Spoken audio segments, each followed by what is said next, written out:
प्यारे मसीह विश्वासियों, जय यीशु की एवं प्रतिदिन के बाइबल पाठ में आपका स्वागत है। पहला पाठ याकूब का पत्र अध्याय 5 वचन संख्याएं 13 से 20 तक। यदि आप लोगों में कोई कष्ट में हो तो वह प्रार्थना करें, कोई प्रसन्न हो तो वह भजन गाएं, कोई अस्वस्थ हो तो कलीसिया के पुरोहितों को बुलवाएं और वे प्रभु के नाम पर उस पर तेल का विलेपन करने के बाद उसके लिए प्रार्थना करें। वह विश्वासपूर्ण प्रार्थना रोगी को बचाएगी और प्रभु उसे स्वास्थ्य प्रदान करेगा। यदि उसने पाप किया तो उसे क्षमा मिलेगी। इसलिए आप लोग एक दूसरे के सामने अपने अपने पाप स्वीकार करें और एक दूसरे के लिए प्रार्थना करें, जिससे आप स्वस्थ हो जाएं।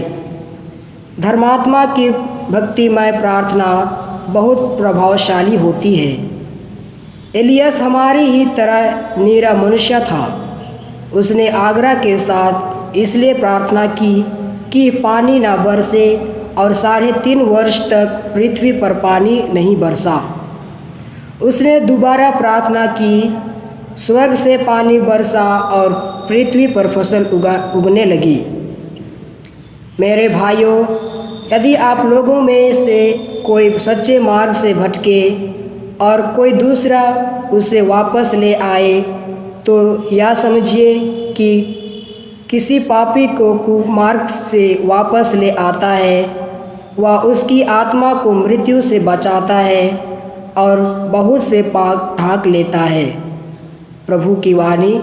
ईश्वर को धन्यवाद। और आज का सुसमाचार पाठ संत मार्कुस के अनुसार पवित्र सुसमाचार अध्याय 10 पद संख्या 13 से 16 तक से लिया गया है।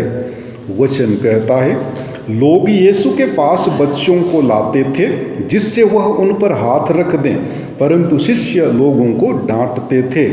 यीशु यह देखकर बहुत अप्रसन्न हुए और उन्होंने कहा, बच्चों को मेरे पास आने दो, उन्हें रोको मत, क्योंकि ईश्वर का राज्य उन जैसे लोगों का है।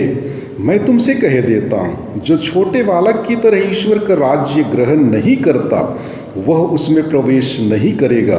तब यीशु ने बच्चों को छाती से लगा लिया और उन पर हाथ रखकर आशीर्वाद दिया। प्रभु का सुसमाचार। हे ख्रिस्ती, तेरी स्तुति हो। प्यारे मसीही विश्वासियों, ईश्वर के प्रतिरूप में हमने अनेकों बहुमूल्य वरदान प्राप्त किए हैं। यद्यपि हमारा जीवन कुछ ही वर्षों तक सीमित है, ईश्वर ने हमें अपना प्रतिरूप बनाया।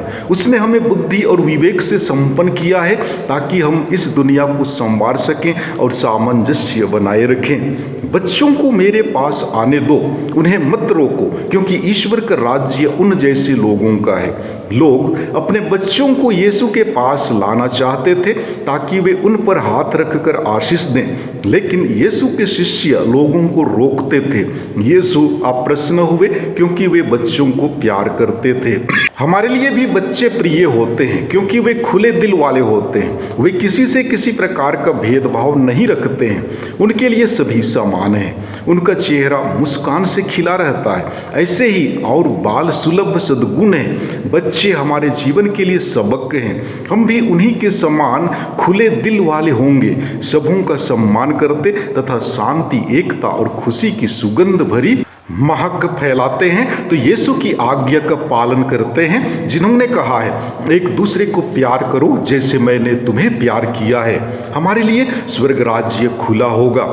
प्यारे भाइयों एवं बहनों, बच्चों को प्यार करने के पीछे यीशु अपनी परंपरा के विरुद्ध बुरे विचारों को निकाल फेंकना चाहते थे।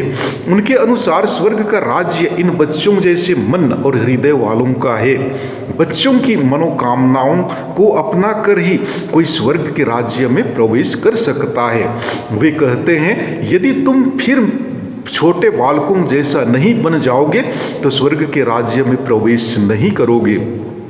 यीशु के लिए बच्चे एक आशा के चिन्ह, शुद्धता और पवित्रता के प्रतीक हैं, क्योंकि बच्चे अपने स्वभाव से खुले दिल, कोमल, नम्र, सरल एवं मन के निर्मल होते हैं। उनके मन में बुरी भावनाएं नहीं होती। बच्चों का सा मनोभाव किसी बुरा व्यक्ति को भी अच्छा इंसान बना देता है। इसलिए प्रार्थना करें और बच्चों की तरह जीवन को ढालने की कोशिश करें। आमीन।